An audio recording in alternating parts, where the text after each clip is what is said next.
We often imagine our primal nature as some relic from the ancient past, but it still sleeps within us today, just waiting to be woken back up. What comes to mind when you think of the primal nature of humanity?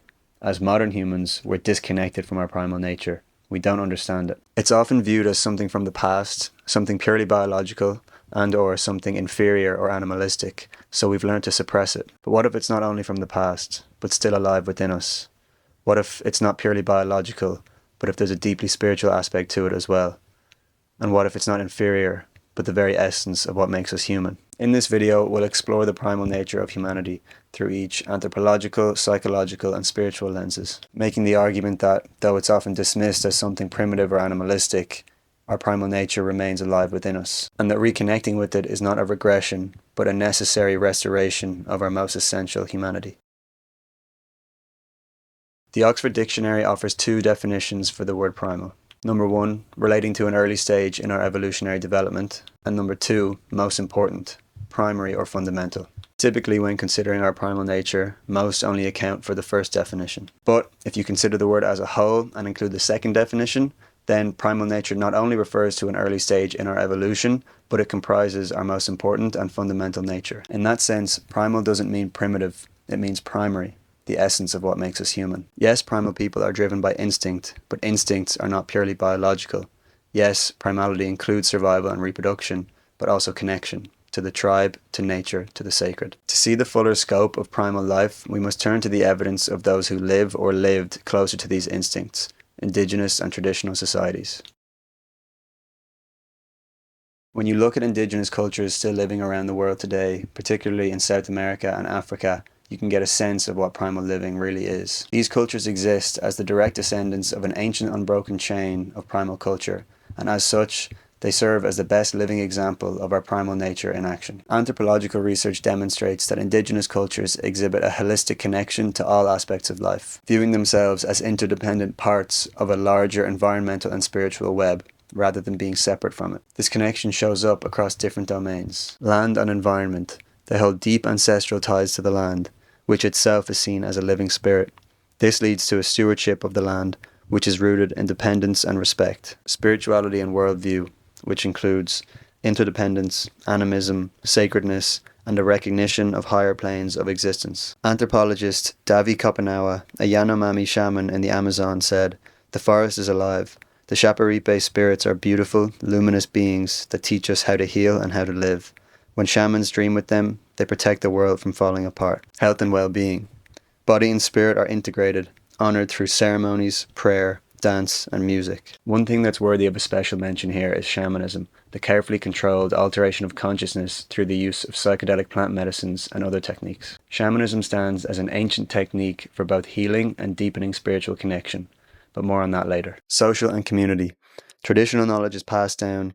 There's a strong sense of collective identity and strong communal bonds. These Indigenous ways of life, primal living in action, demonstrate beyond doubt that primality is about much more than just survival and reproduction, but connection as well. These traditional societies often have negligible rates of depression, anxiety, addiction, obesity, and chronic disease compared to industrialized nations. For example, anthropologist Edward Sheffield noted among the Kaluli people of Papua New Guinea that there is no word for loneliness because the communal bonds are constant. Now let's compare this model of life, one that honors our primal nature, with the modern Western model of life. It's a matter of deep holistic connection versus mass disconnection. Disconnection from the land, environment, spirituality, health, ancestry, and community. We probably couldn't design a more disconnected way of living if we tried. We're even disconnected from our survival and reproductive instincts due to an overabundance and convenience around food and sex, and especially due to their commodification in the forms of fast food and porn. So in the modern world, where we're disconnected from our primal nature, mental health issues continue to soar. Depression, anxiety, addiction, loneliness. In Indigenous cultures, still living in alignment with their primal nature, such mental health issues are negligible. Coincidence? Nah. This means that our primal nature is deeply linked to our psychological and spiritual well-being.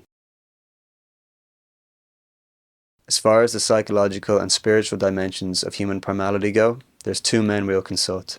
Depth psychologist Carl Jung and historian of religion Mircea Eliade. Legendary and visionary psychologist Carl Jung took a significant interest in indigenous cultures and linked their behaviours to his studies of the deep unconscious psyche. Two of Jung's most revolutionary theories are particularly applicable here: the archetypes and the collective unconscious. The collective unconscious is a reservoir of shared psychic resources and patterns inherited across generations, forming a common psychological instinct among all humans. Archetypes are the innate, ancient and universal symbolic images and patterns that emerge from the collective unconscious. These archetypes can be thought of as psychological instincts that, while not fully understood in their pure form, manifest in myths, dreams, and our primal responses to the world. Therefore, it could be said that when humans are living in touch with their primal nature, that they naturally begin to act out these deep, innate psychic structures through their myths, rites, and customs. As Jung himself said, the so-called primitives are not backward, but rather live more immediately with the psyche.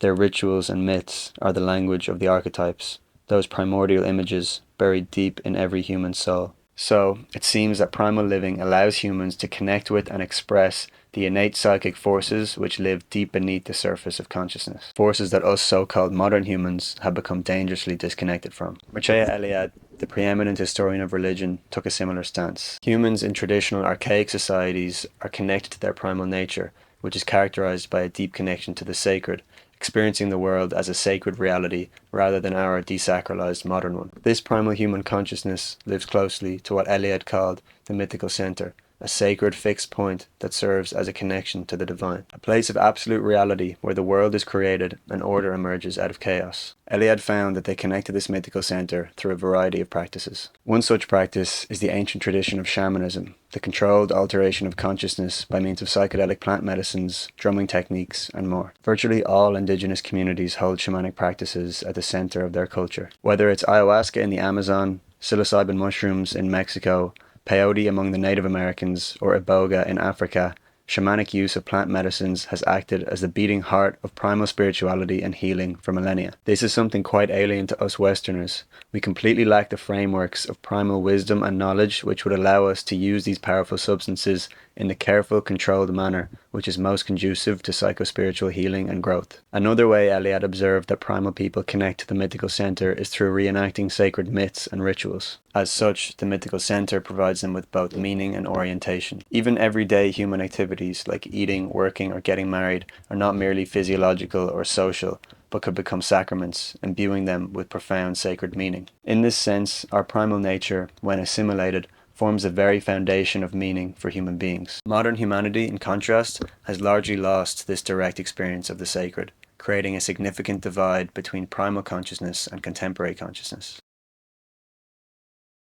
From the perspectives and information laid out so far, it's clear that the typical conception of our primal nature as being something inferior, obsolete, or regressive is fundamentally wrong. Human primality is a broad scope that encompasses the furthest and deepest reaches of what it means to be human. To be in touch with our primal nature is to be in touch with our very essence, and it could very reasonably be argued that a reintegration of our primality would not only be beneficial, but absolutely necessary if humanity is to continue to survive and thrive on this planet. In a spiritual and psychological sense, it's beyond clear that we're doing something wrong in modern society. The severity and ubiquity of mental health issues, along with the general malaise of the modern world, are the undeniable signs that we absolutely require a psycho-spiritual shift as a species. It can also reasonably be argued that a reconnection to our primal nature is the psycho-spiritual shift we need, or at least a significant part of it. The first step is to understand that such a reconnection wouldn't constitute a regression, but a necessary restoration of our most essential humanity. The modern perspective of having outgrown our primality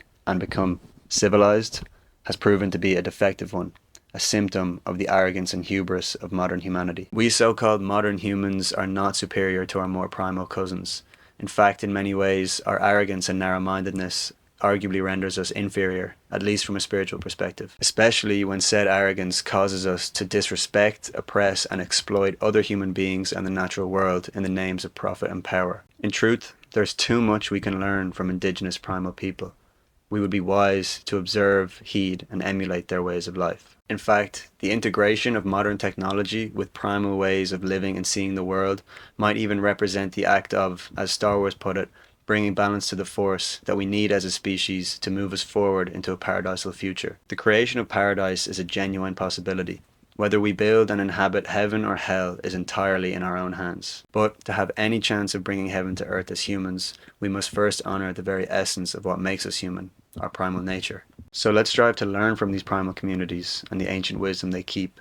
Let's read, watch documentaries, study their ways. The greatest mistake of modern man was to dominate these cultures rather than integrate with them. So most importantly, let's respect them and allow them to teach us the wisdom that our modern hubris has led us to forget. We're all human.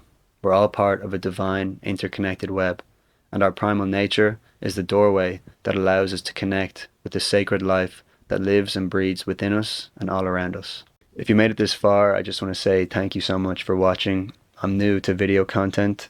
This is my first long-form video, so it's kind of a overwhelming, daunting process, and if you watch the whole way through, I really appreciate it.